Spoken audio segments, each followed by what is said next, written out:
When we're talking business. And I'll be very crass. I'll be very honest about feedback. I'll expect the best from them. And I think it's just finding that balance.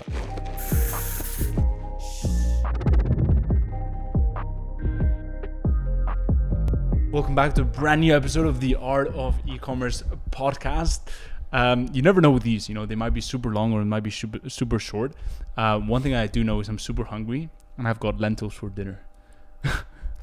So yeah. There are better things to look forward to in this I know, world. man. But I'm looking forward to this episode because we are talking about some very juicy stuff. Stuff that is not very clickbaity.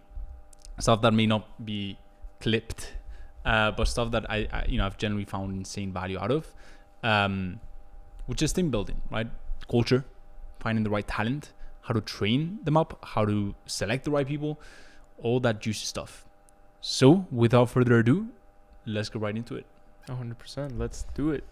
And I think, one of the things that I like the most that you say, and I mean, I'm sure you didn't come up with the quote yourself, but it's like team culture. I probably did. Okay. Team culture is what they do when you're not there. Yeah. Right? And I think that just kind of captures the essence of it, right? Because yes, you have to be the one to lead. Yes, you have to be the one to show the example. You have to be the one who is first to do these things. But in the end of the day, like, you're not going to be there for every living, breathing moment, right? So you need a team that is able to sustain itself and to work not just when you're pressing them to do so, but out of their own motivation. I think, in fact, it's only if they work without you pressing it that you've got something, right? Like, and there's a really good book on this, The Culture Code, but it talks about different leadership styles, right? And I feel like a lot of the times people feel like a leader is someone that's constantly pushing their team and let's do this and you should be doing this and kind of like a bit of a dictator sometimes, like the typical alpha guy or girl who's constantly pushing people to do stuff. And in reality, it's not like that, right?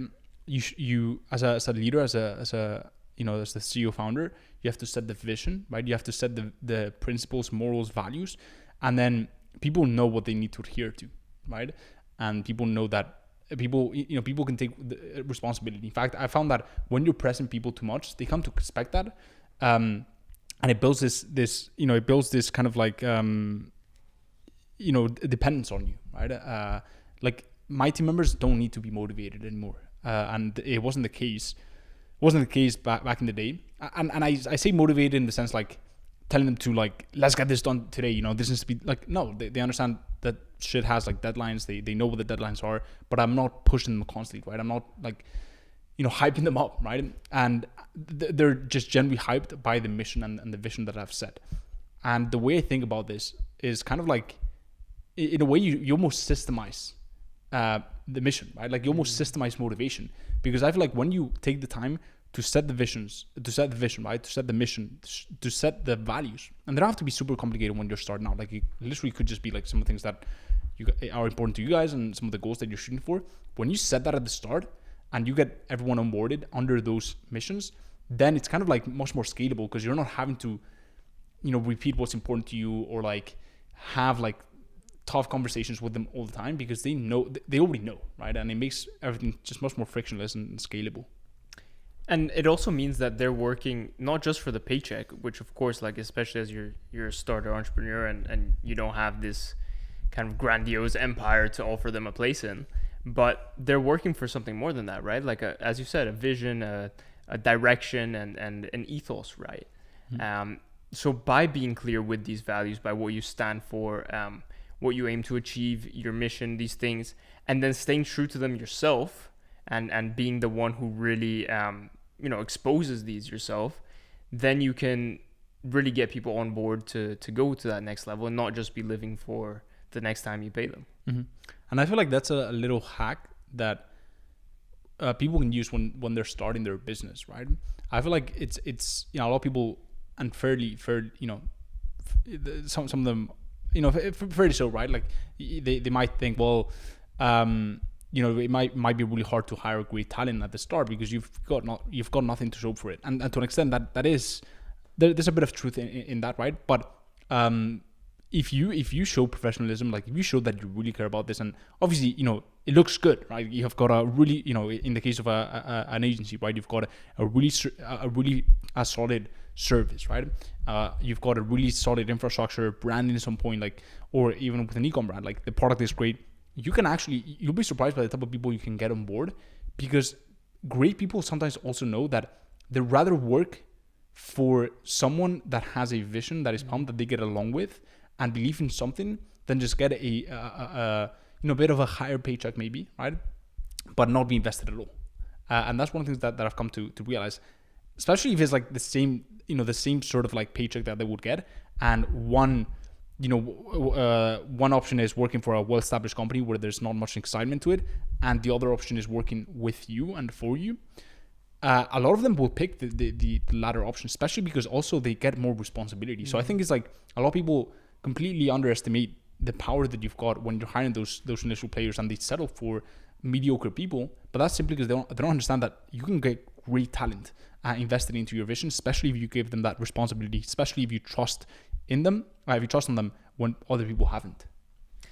I mean, that brings us on to a question which I think is very important, and one that I've personally struggled with myself as I look to bring people on and build my team. And it's like, what kind of relationship do you actually want to have with the people you work with, right? Because like, yes, you can be very close, and like us, for example, we've been working together last couple months, and like we've been tight since the age of like 10. But especially when you hire someone for the purpose, how close do you want to really get with them? Do you want to be do you want to be calling each other bro and like high-fiving and these kinds of things, or does there have to be a level of like detachment and professionalism to it?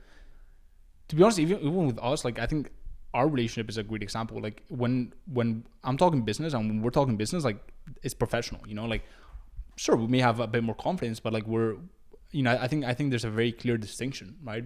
Between like when we're working, right? And we're professional and we give each other feedback. And, I really don't mind giving you like very honest feedback, because I'm not thinking, how is that going to hurt my friend Antonio, right? I'm thinking of like, what's the best thing for the business, right? And for the organization as a whole. I'm not thinking about, obviously I'm thinking about individual parts, right? I do have empathy, right? But I'm thinking more of what's better for the organization and what's better for everyone. So I think even then, like, I think there's a level of professionalism, and I think the key is to obviously have like, I think you can do both, right? Like for example, with my team members, we'll have a very candid and just really vibes conversation about what they did for the weekend, or where they're taking their daughters to, or whatever, right? And showing that human element, showing that you genuinely care, because I do care, right? But then when we're talking business, and I'll be very crass, I'll be very honest about feedback. I'll expect the best from them, and I think it's just finding that balance. Like the same with my sweet girlfriend Augusta, right?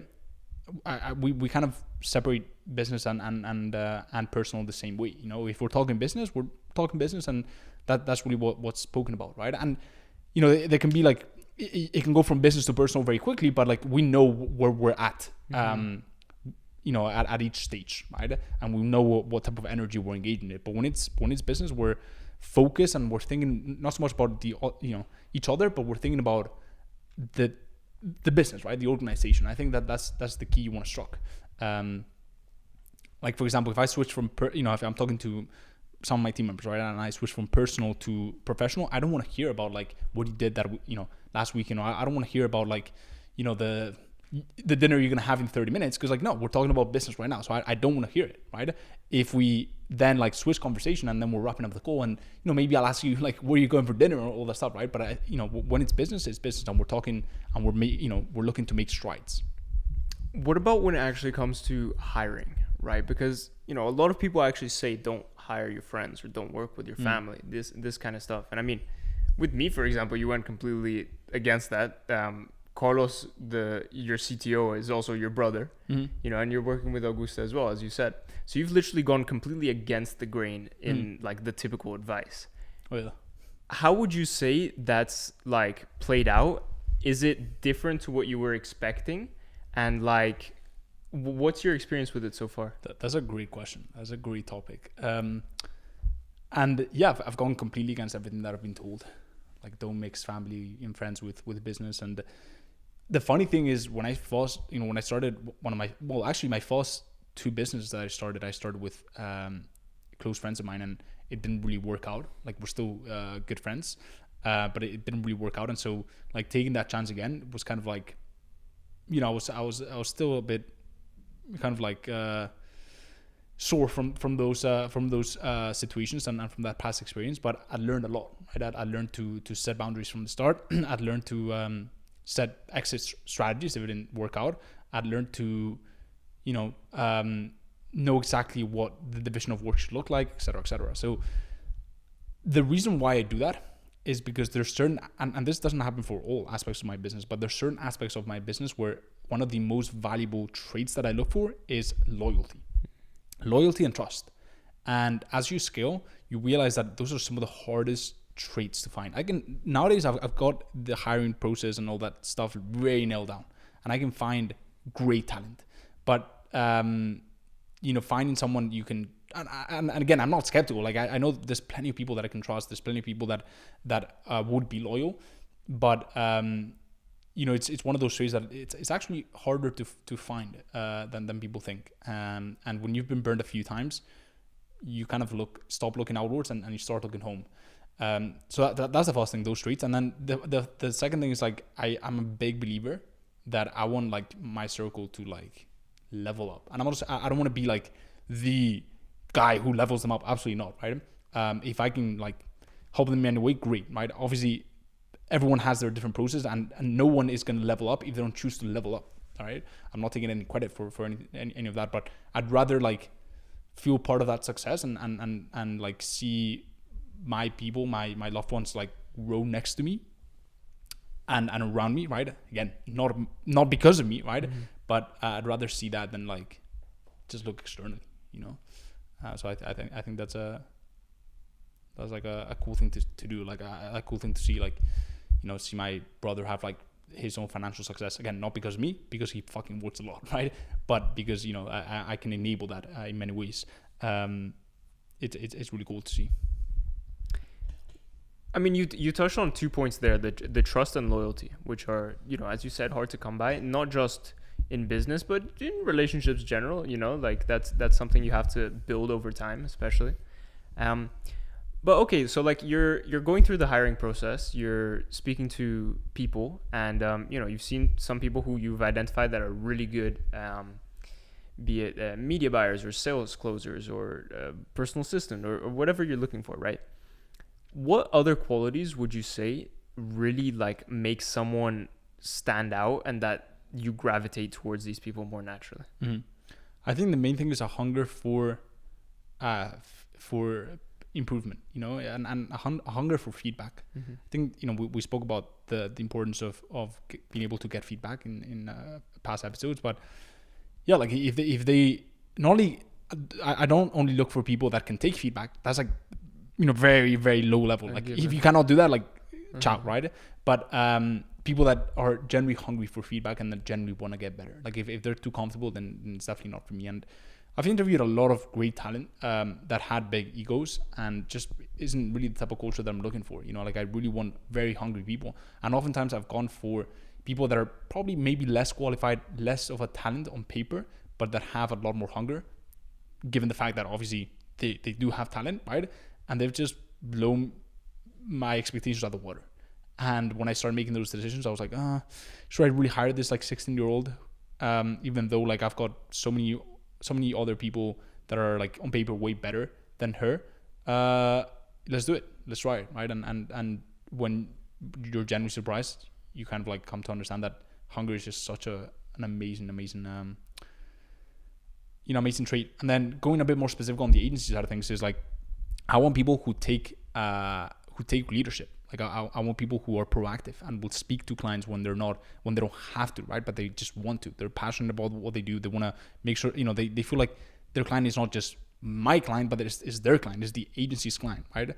And we're all looking out for their well-being. We're all looking out for their success. And so they're as invested into the growth of these clients as I am. And it's really hard to come by those people, but that's why it pays dividends to hire slow. And expanding on that a bit, so there's like those are aspects of like personal characteristics, right? And then if we go back to what we were speaking about right at the start of the episode in terms of like the values and the morals and the direction you set for the agency, right? Of course you can give like tinned words like transparency, ethics, like these kinds of things, right? If you had to say, if you had to pick one characteristic that you would say isn't like a tinned one that everybody kind of says and does, what would you say is like specific that you're looking for? It may be tinned, but the main thing is, come hell or high water, they get done what they say they will do, and it probably is tinned, and I mean it's not like a out of the world, but it's like basics for me, like don't. And that's why in a lot of the hiring process, like sometimes I ask questions that are kind of like a bit of a trap, because I'm like, what would you do in this situation? Like, would you tell me you can do this and then like ask for an extension, like stuff like that, right? To just kind of see how they see work and how they see expectations. And the thing is like, look, I'd rather you be honest about what you can do and then do that than tell me you can do all this stuff and then not do it. I just have very little tolerance for people that have a big mouth. And so in my team, we have no big mouths. Like we just have people that do. Like they don't talk much. I mean, they talk quite a lot to clients, right? But they don't talk more than they do. And so that's the main thing that I'm looking at. I'm looking for people that can execute. I've had a bunch of people on my team before that they were big talkers and they knew how to talk, right? They knew how to sell, I'm doing this and look at this. But in reality, it's like an easy way out for them because that's what they're good at. They're good at talking. They're not good at doing and executing. And so you kind of just like pull the curtain a bit back and you realize all this stuff hasn't really been done, and so yeah, there's really no place for people that don't back it up with action. And that's massive as well. Not just we're talking team building here, but like in life generally, like to be congruent, right? To be able to back your talk and do what you say you're gonna do, right? And if you're gonna say you're gonna do all these things and then you end up coming in with excuses like, oh, this happened or it was that person's fault, and you don't take ownership for the results that you're bringing to the table, then that's the easy way out for excellence, really. Like you're not gonna reach the pinnacle through that. Yeah, for sure. And that's why, like, honestly, I'm so grateful for every single team member that I've got, because that's one of the traits I see in them is like they just execute, like they do, and sometimes they they exceed expectation when it comes to the doing, but they just focus on doing. Like I don't spend a lot of time talking to my team. I really don't. Like we'll send a few messages here and there, like my editor, like editing this, like he knows like we don't talk much, sometimes we'll even like skip the team call, every week, but like we do, like we execute, like shit gets done, and so and if it doesn't, I'll call him out or he call me out, but that's the main thing that it's like so incredibly valuable in a team, and right, like it doesn't, it's not like super surprising, like it's pretty normal, right? Like I'm not saying some groundbreaking stuff, but that's the main thing that I'm looking for in people. All right, so let's say we go through the whole hiring process. Like you think you've made a good decision, you've landed on someone who's clearly like high quality, and then it comes to actual like day-to-day and actual delivering, and the person just doesn't live up to expectations, right? So either they're not congruent, or they just don't show up, or they've passed through your filters and you've hired the wrong person. What then? Like how easy is it really to be able to cut your losses, or like be like, no, maybe I should stick with this person? Yeah. So straight off the bat, the first thing that I do is I have a trial period, right? And so that trial period may last a few days or maybe a few weeks, right? So that's the first thing. Now I'm careful with the trial period because people will work harder in the trial period, right? So you don't want that kind of like placebo effect, and well, not placebo, that's not the right word, but you don't want like them to work way harder because they're on trial. So what I'll do is I'll have like quarterly reviews, right? And if let's just say if in 6 months, like so 2 quarters, they haven't quite met the expectations, like they'll just be let go of.